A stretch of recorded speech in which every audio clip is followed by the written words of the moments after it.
नमस्कार दोस्तों, sunrise academy के ऑफिशियल यूट्यूब चैनल पर आप सभी का हार्दिक स्वागत है। जैसा अपन मैथ्स पढ़ रहे हैं और अपना मैथ्स का जो पिछला वीडियो बना था उसके अंदर अपन ने डिस्कस करा था लघुत्तम समापवर्तक और महत्तम समापवर्तक पर आधारित प्रश्न। आज अपन लघुत्तम और महत्तम के आधार पर एग्जाम में जो क्वेश्चन पूछे जाते हैं उसके बारे में चर्चा करने वाले हैं। चलिए देखते हैं आपका एक प्रश्न जो एग्जाम में हमेशा पूछा गया है, ठीक है। तो उस प्रश्न के बारे में चर्चा करते हैं।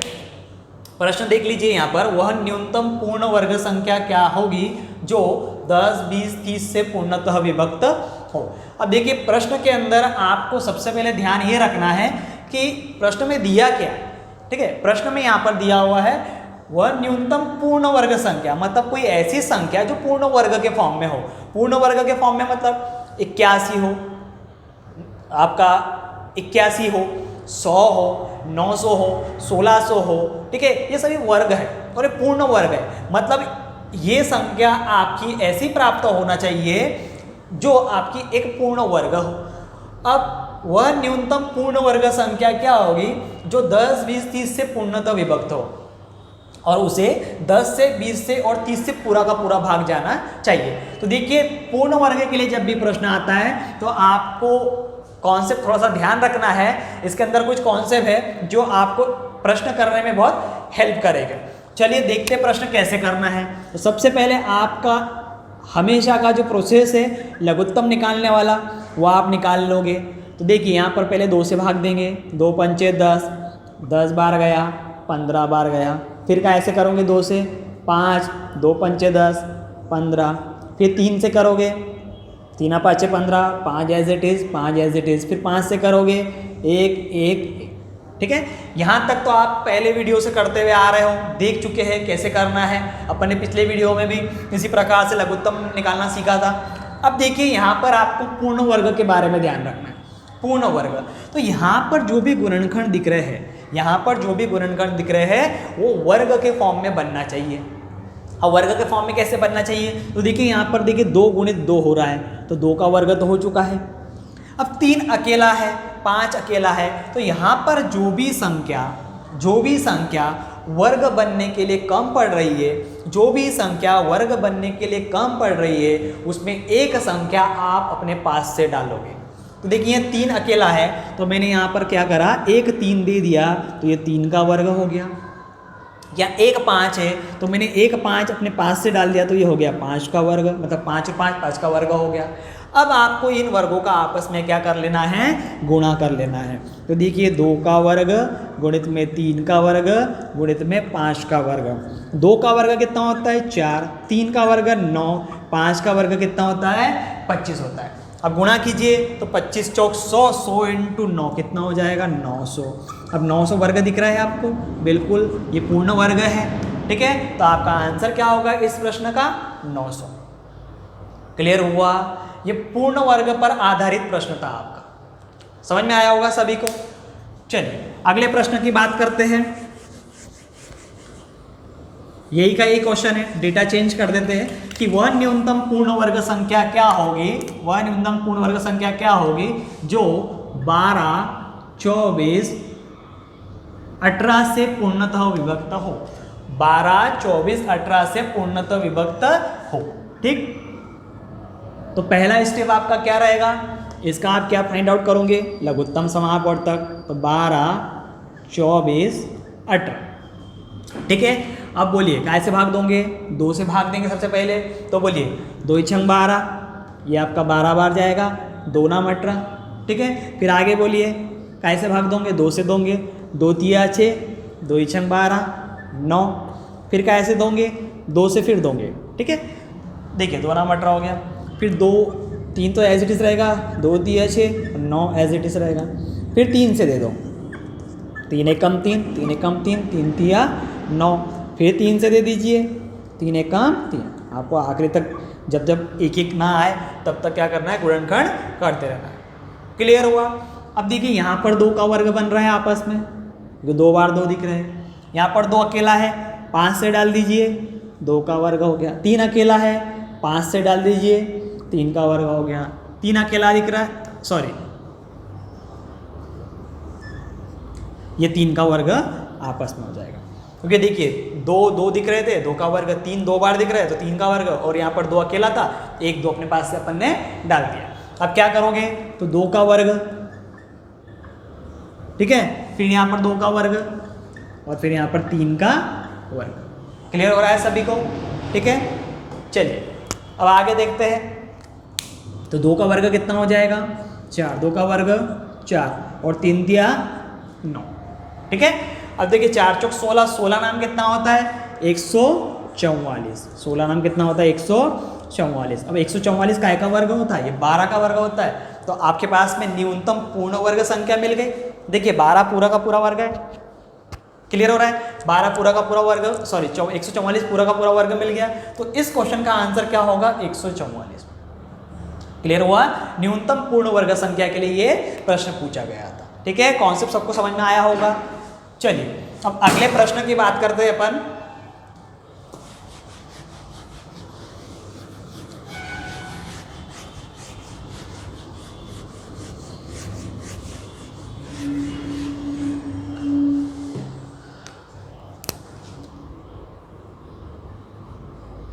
वह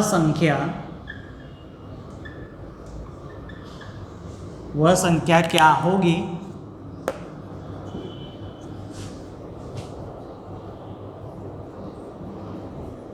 जिसमें से 2 घटाने पर प्राप्त संख्या 10, 12, 15 से पूर्णतः विभक्त हो। आपको पूछ रहा है कि वह संख्या कौन सी होगी, वह कौन सी संख्या होगी जिसमें से 2 घटाने पर प्राप्त संख्या को 10, 12, 15 से पूरा का पूरा भाग जाए। ठीक है, तो ध्यान से देखिए इस प्रश्न के अंदर आपको सबसे पहले क्या करना है, लघुत्तम निकाल लेना है। 10, 12, 15, बोलिए कैसे भाग दोगे 2 से, 2 पंचे 2 छंग 15 एज इट इज़, फिर 2 से 2 तिया 6, 5 और 15 एज इट इज़, फिर 3 से 1, 3 5 15, 5 एज इट इज़, फिर 5 से 1 1 1। ठीक है, अब क्या करना है, वर्ग बनाना है। तो देखिए यहाँ पर 2 का वर्ग बन गया, 3 अकेला है तो 3 का वर्ग 1 5 से डाल दो, 5 अकेला है 1 5 से डाल दो। ठीक है, अब इनका क्या करोगे, आप आपस में मल्टीप्लाई कर लोगे। इधर देख लीजिए, तो 2 का वर्ग गुणित 2 का वर्ग, सॉरी 3 का वर्ग गुणित में 5 का वर्ग, गुणा करते हैं। चलिए 2 का वर्ग कितना होता है 4, 3 का वर्ग 9, 5 का 25, 25 चौक 100, 100 गुणित 9 कितना हो गया 900। ठीक है, क्या आंसर आ गया आपका 900। ठीक, अब देखिए क्या करना था, सॉरी अपन ने क्वेश्चन पिछले वाला क्वेश्चन का सॉल्यूशन कर दिया, पूर्ण वर्ग के लिए प्रश्न सॉल्व कर दिया अपन ने, अपने को घटाने वाला देखना था। ठीक है, थोड़ा सा क्वेश्चन में मिस्टेक हो गई है, आपको ध्यान रखना है, आपको घटाने वाला प्रश्न करना था। देखिए इस प्रश्न को करना कैसे है, वह संख्या क्या होगी जिसमें से 2 घटाने पर प्राप्त संख्या 10, 12, 15 से पूर्णतः विभक्त हो जाए। ठीक है, कैसे करेंगे, तो देखिए इनका आपको क्या निकालना है, लघुत्तम समापवर्तक निकाल लेना, लघुत्तम समापवर्तक निकालना है। तो देखिए 2 से डिवाइड करेंगे, 2 पंचे 10, 2 छंग 12 और 15, फिर कैसे जाएगा 2 से 5, 2 तिया 6 और 15 आपका एज इट इज़, फिर 3 से 3 कम 3, 3 5 15, फिर 5 एज इट इज़, और फिर 5 कम 5 एक बार। ठीक है, देखिए इस क्वेश्चन को अपन दोबारा कर रहे हैं क्योंकि पिछला वाला जो क्वेश्चन अपन ने सॉल्व कर दिया था इसी में। ठीक है, अपन ने पूर्ण विभाजन के लिए प्रश्न सॉल्व कर दिया था, परंतु आपका क्वेश्चन काय के लिए, घटाने के लिए। तो बिल्कुल थोड़ा सा आ जाइए इस पर, वह संख्या क्या होगी जिसमें से 2 घटाने पर, प्रश्न क्या बोल रहा है, जिसमें से 2 घटाने पर प्राप्त संख्या को 10, 12, 15 से भाग जाए। तो पहला आपका स्टेटमेंट क्या रहेगा, इनका क्या निकालना रहेगा आपको, लघुत्तम समापवर्तक। लघुत्तम निकाल लीजिए, क्या लघुत्तम आएगा, तो देखिए 5 तिया 15, 15 दूनो 30, 30 दूनो कितना हो गया 60, 30 दूनो 60। अब देखिए 2 घटाने पर, क्या इसमें से आप 2 घटाओगे, 2 घटाओगे तो ये कितना हो जाएगा, 58 हो जाएगा। 58 को 10 से भाग जाएगा क्या, नहीं। 58 को 12 से भाग जाएगा क्या, नहीं। 58 को 15 से भाग जाएगा क्या, नहीं। पूरा का पूरा भाग जाना चाहिए। तो जब भी आपके पास में घटाने के लिए भी प्रश्न आता है तो आपको क्या करना है, इसमें 2 जोड़ देना है। क्या करना है, 2 जोड़ देना है। जो आपके पास में दिया है ना घटाने पर, उसको आप जोड़ दो। अब देखो प्रश्न क्या था और क्या बना। वह संख्या 62 होगी, वह संख्या 62 होगी जिसमें से 2 घटाने पर जो संख्या प्राप्त होगी। देखिए 62 में से 2 घटाएंगे तो क्या हो गया, 60 हो गया। और 60 इनका क्या मिला है, लघुत्तम समापवर्तक मिल रहा है। तो ध्यान से सुनिए, वह संख्या 62 होगी जिसमें से 2 घटाने पर प्राप्त संख्या आपकी लघुत्तम समापवर्तक मिल रही है। और लघुत्तम समापवर्तक इन्हीं संख्या से हमेशा पूर्णतः विभक्त होता है। समझ में आया सभी को क्या स्टेटमेंट था कि आंसर आपका 62 होगा। 62 में से आप 2 माइनस करते हो तो देखिए 60 बचता है। 60 इन तीनों का लघुत्तम है और लघुत्तम इन्हीं संख्याओं से हमेशा पूर्णतः विभक्त होता है। तो आपको जब भी घटाने के लिए प्रश्न आता है तब भी आपको क्या करना है, जोड़ना है। तब भी आपको क्या करना है, जोड़ना है। चलिए देखते हैं अगला प्रश्न इसका अभी फटाफट। वह संख्या क्या होगी जिसमें से 7 घटाने पर प्राप्त संख्या को 6, 12, 24 से पूर्णतः भाग जाए। ठीक है, घटाने पर क्वेश्चन काय के लिए आया, घटाने पर। वह संख्या क्या होगी जिसमें से 7 घटाने पर प्राप्त संख्या 6, 12, 24 से पूर्णतः विभक्त हो जाए। तो आप क्या करोगे, पहला आपका इनके क्या निकाल लोगे, लघुत्तम समापवर्तक निकालते लघुत्तम। तो बोलिए 2 से, 2 तिया 6, 2 छन 12 और 12 दोनों 24। फिर 2 से 3, 2 तिया 6, 2 छन 12। फिर 2 से, 2 तिया 6, 3, 3। फिर 3 से, 3 एकम 3, 3 एकम 3, 3 एकम 3। इतना सबको समझ में आया। अब निकाल लीजिए लघुत्तम। 3 दूनों 6, 6 दूनों 12, 12 दूनों कितना हो गया, 24। लघुत्तम समापवर्तक क्या आ गया, 24। अब देखिए 6, 12, 24 का लघुत्तम क्या आया, 24। और 24 को इन तीनों से भाग पूरा का पूरा आ जाएगा। अब क्वेश्चन में क्या है, 7 घटाने पर। तो क्या इसमें आप 7 घटाओगे क्या, नहीं। इसमें क्या करोगे, 7 को जोड़ दोगे। 7 को क्या करेंगे, जोड़ देंगे। तो आंसर कितना हो जाएगा आपका, 31। 31 में से 7 माइनस करोगे 24 आएगा। 24 ऐसी संख्या है जो इन तीनों का लघुत्तम समापवर्तक है। और लघुत्तम समापवर्तक इन्हीं संख्या से हमेशा पूर्णतः विभक्त होता है। समझ में आया स्टेटमेंट बेस पर कैसे प्रश्न करना है आपको, ठीक है। क्लियर हुआ घटाने वाला प्रश्न कैसे करना है। न्यूनतम पूर्ण वर्ग संख्या के लिए प्रश्न समझ में आया। जिसमें कम पड़ेगा तो अपने पास से डाल के आपको क्या करना है, वर्ग बना देना है, ठीक है। चलिए अगले प्रश्न की बात करते हैं अभी।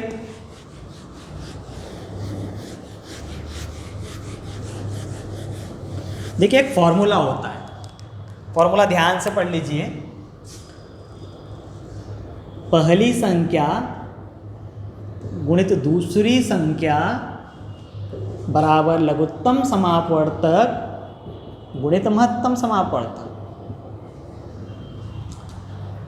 पहली संख्या गुणित दूसरी संख्या बराबर लघुत्तम समापवर्तक गुणित महत्तम समापवर्तक, ये फॉर्मूला है।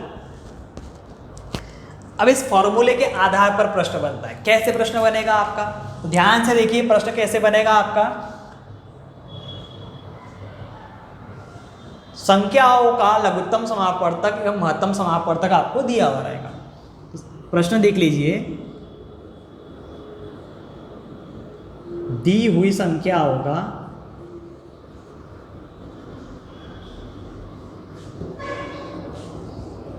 लघुत्तम समापवर्तक एवं महत्तम समापवर्तक क्रमशः 60 एवं 12 है। इसमें पहली संख्या, ठीक है, इसमें पहली संख्या 6 हो तो दूसरी संख्या क्या होगी, दूसरी संख्या क्या करना है, ज्ञात करना है। प्रश्न क्या है कि दी हुई संख्याओं का लघुत्तम एवं महत्तम क्रमशः 60 एवं 12 है। इसमें पहली संख्या 6 हो तो दूसरी संख्या क्या होगी।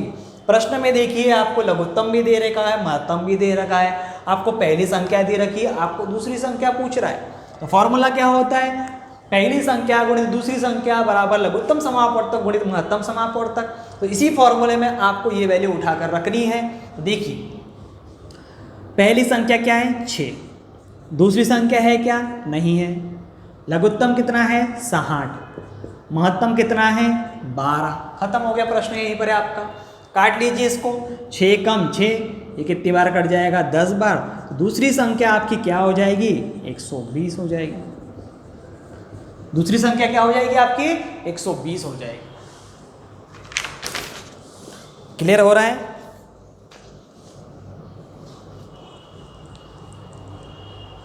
ठीक, चलिए अब अगला प्रश्न देखिए। इसी के अंदर इसी में डेटा चेंज कर रहे हैं, ध्यान दीजिए, प्रश्न वही का वही है। दी हुई संख्याओं का लघुत्तम एवं महत्तम क्रमशः 108 एवं 30 है। 108 एवं 30 है। इसमें पहली संख्या 15 हो तो दूसरी संख्या क्या होगी। अब यहाँ पर देखिए कुछ भी दे सकता है, आपके पास में फॉर्मूला है, लघुत्तम महत्तम दे देगा, पहली संख्या दे देगा, दूसरी पूछ लेगा, दूसरी संख्या दे देगा, पहली पूछ लेगा, लघुत्तम पूछ सकता है, महत्तम पूछ सकता है। तो देख लीजिए कैसे करना है। फॉर्मूला क्या है, पहली संख्या गुणित दूसरी संख्या बराबर लघुत्तम समापवर्तक गुणित महत्तम समापवर्तक।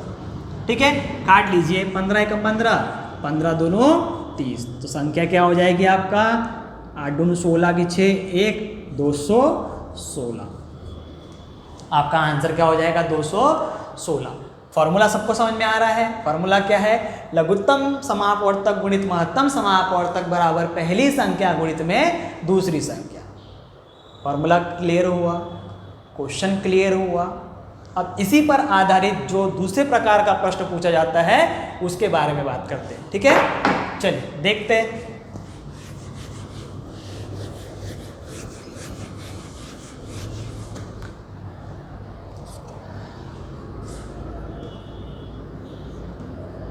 तीन संख्याओं का अनुपात,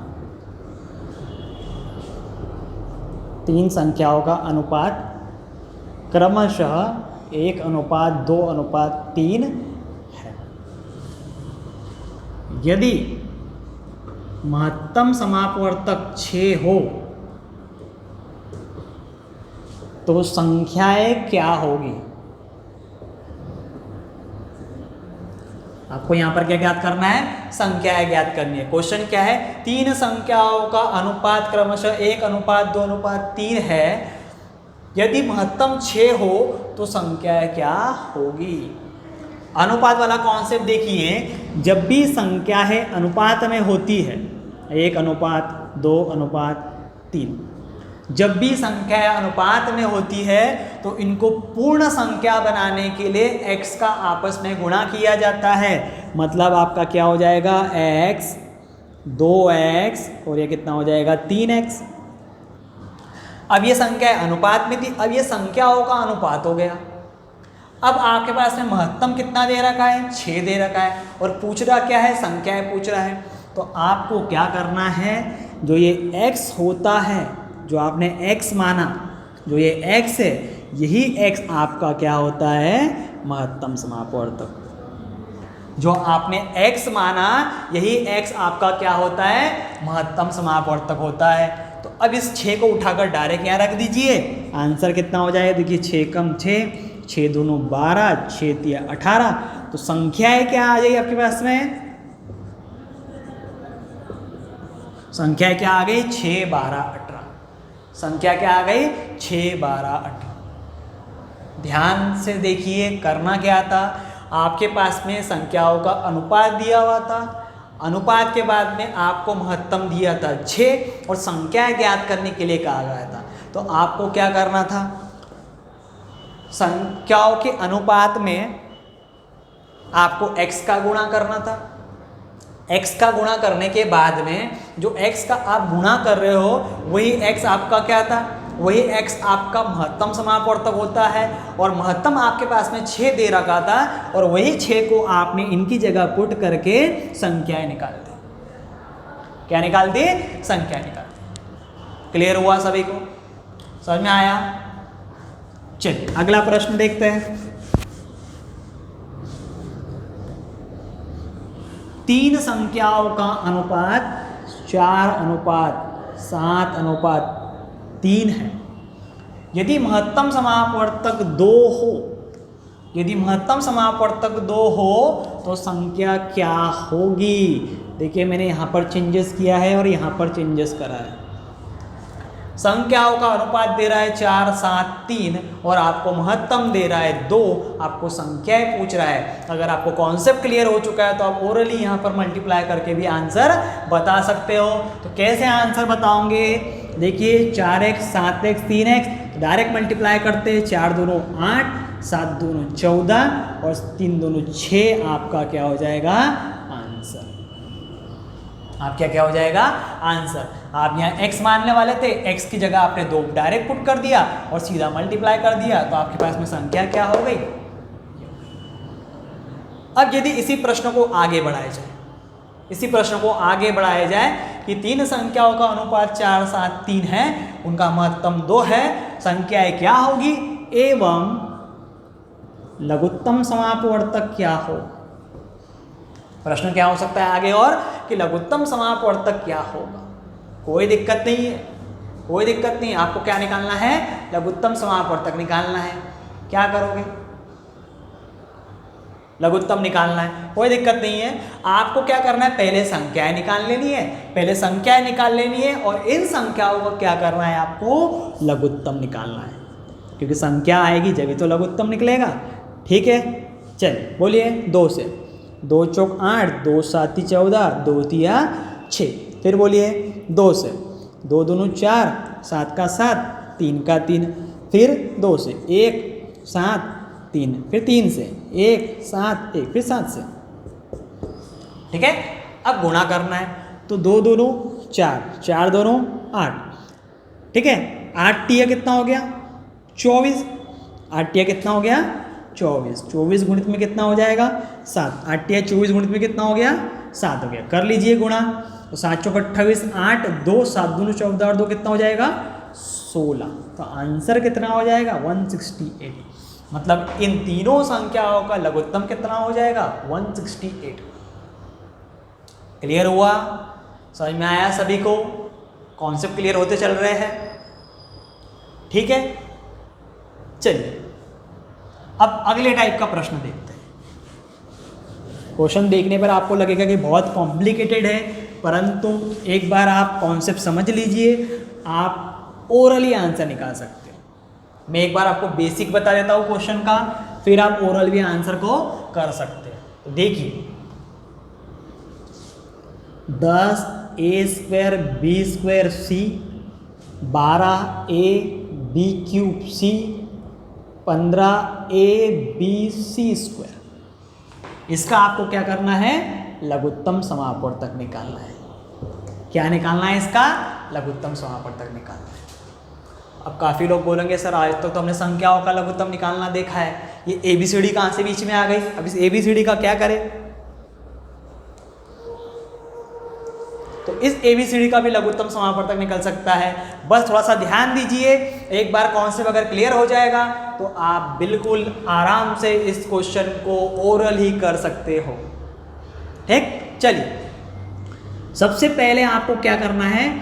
संख्याएं अलग ले लेनी है और इन संख्याओं का क्या निकालना है? लघुत्तम समापवर्तक। संख्याएं अलग लेनी है और इन संख्याओं का क्या निकालना है? लघुत्तम समापवर्तक। तो इनका लघुत्तम समापवर्तक क्या आ जाएगा? 60। पर निकाल चुके पिछले क्वेश्चन में भी, और देख लीजिए लघुत्तम क्या आ जाएगा? 60। ठीक, अब बात करते ABC वाले की, उसमें क्या किया जाए? तो देखिए सबसे पहले प्रोसेस से समझा देता हूँ। a² b² c a b³ c a b c²। ठीक है, पहले प्रोसेस समझ लीजिए फिर ट्रिक से करेंगे। तो यहाँ पर भी अपन जो गुणनखंड निकालते आ रहे हैं वैसे ही यहाँ पर आपको भाग देनी है। अब संख्या नहीं है तो ABCD स्टार्ट कहाँ से होती है? ए से स्टार्ट होती है। ए से भाग दोगे, एक बार ए स्क्वायर को भाग ए से दिया तो एक ए बचेगा, ए बी स्क्वायर सी, ए को ए से भाग दिया पूरा गया, बी स्क्वायर सी, ए को ए से भाग गया, बी सी स्क्वायर। फिर आगे देखिए ए बचा हुआ है, फिर ए से और भाग दे दीजिए तो बी स्क्वायर सी, यहाँ पर तो है ही नहीं बी स्क्वायर सी, और बी सी स्क्वायर। फिर कैसे भाग दोगे? बी से भाग दोगे, देखिए बी का स्क्वायर है मतलब एक बार बी बच जाएगा, बी सी सॉरी, और यहाँ सी स्क्वायर क्योंकि बी तो एक ही बार है, हट गया। फिर बी से जाएगा सी स्क्वायर, फिर सी से जाएगा एक सी, फिर सी से जाएगा एक। समझ में आया सभी को?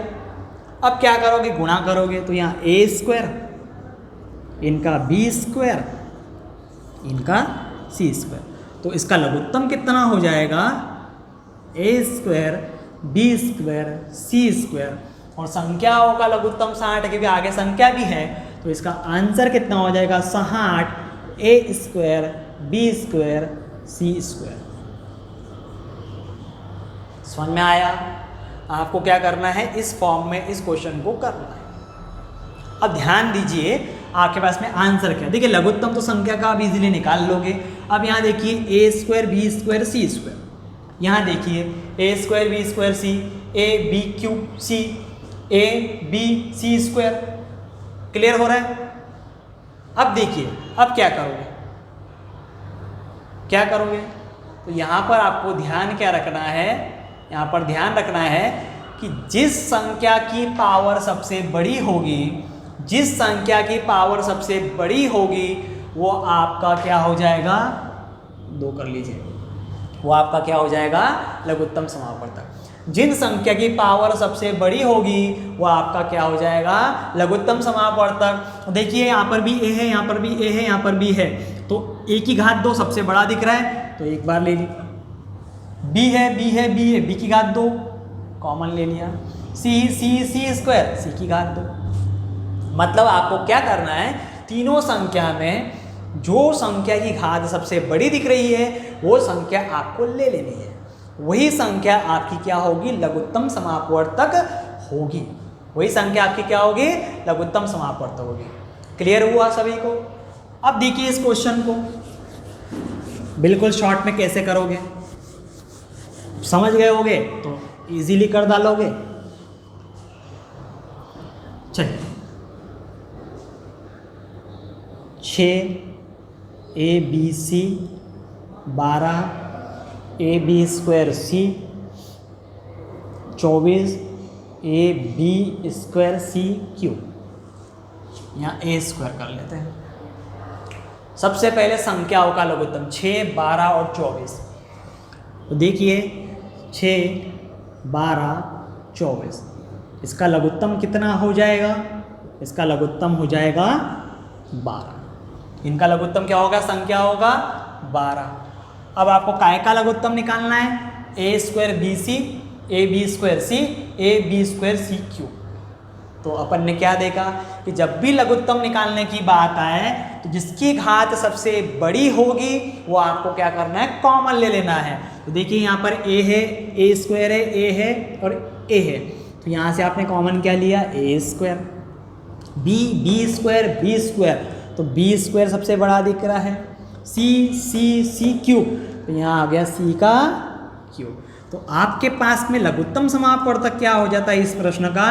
तो देखिए संख्या ए square B square C cube, ए square B square C cube. समझ में आया सभी को? प्रश्न किस फॉर्म में आपको करना है? ध्यान समझ में आ रहा है? ठीक है।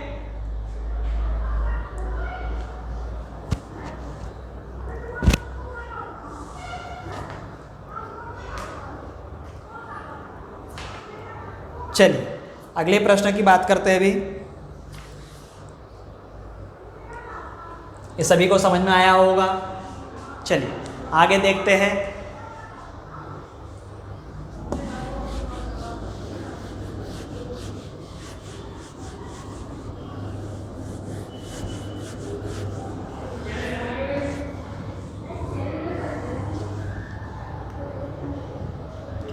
देखिए घंटी वाला प्रश्न एग्जाम में पूछा जाता है। घंटी वाला प्रश्न एग्जाम में पूछा जाता है। आप क्वेश्चन को सुनिए, मैं क्वेश्चन पढ़ता हूँ।